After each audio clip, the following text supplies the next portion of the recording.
Hey everyone, Micah here with Electrek, and today we're reviewing the G-Force ZM electric bike. This thing might look like a motorcycle, but it's really an electric bicycle. Sort of. Let's check it out.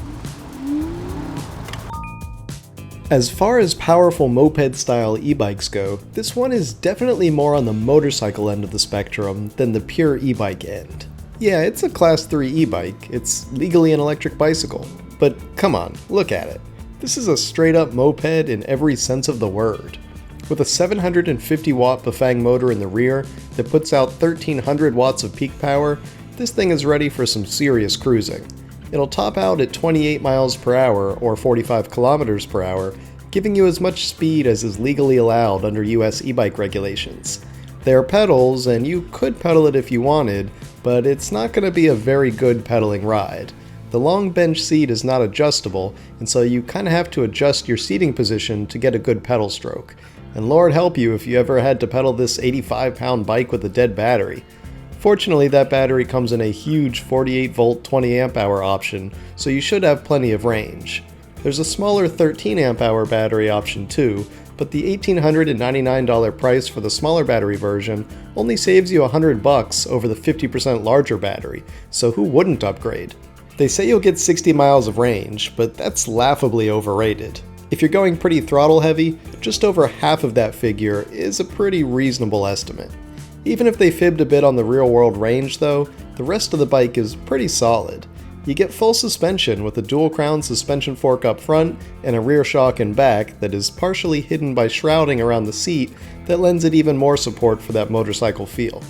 The bike is rated for riders up to 400 pounds or 181 kilos, though I don't know how that suspension would feel at that weight. I'm about $150 myself and it feels good for me, but heavier riders might want to crank up the preload on that front fork. The rear suspension is not adjustable, so that's what you see is what you get kind of scenario. Other nice parts on the bike include an attractive color LCD screen that's big and readable, even if it doesn't pick up quite as well on my chest-mounted camera during riding shots, plus a nice long bench seat for a comfy ride, a 7-speed shifter with enough gears on back to give you some hope if you ever had to pedal it up a slight hill, and I even like that motorcycle tank styling for the battery, though I'm sure I'm going to get a lesson in the comments section about center of mass, yada yada yada. 3 areas I would have liked to have seen improved are all related to utility. For one, the 20-inch mag wheels are a great size, but they put these knobby tires on them, which seems odd to me for a bike that is probably going to be used almost entirely on the street. I'd rather have a good set of street tires, though you could always swap those out yourself. Next, the 160mm disc brake rotors seem a bit small, and for a heavy bike like this, I'd prefer to see larger rotors that can better withstand repeated braking from high speeds.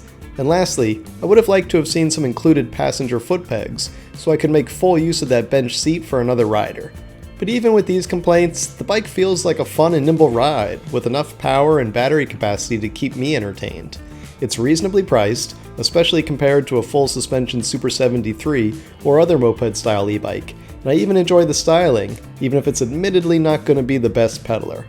As far as moped-style e-bikes go, the Z-Force GM feels like a solid addition to the market. Thanks for watching everyone. We hope you enjoyed that review of the G-Force ZM Fat Tire electric bike. If you did, why don't you give this video a thumbs up? And don't forget to subscribe so you won't miss any of our future electric vehicle videos. We'll see you here next time.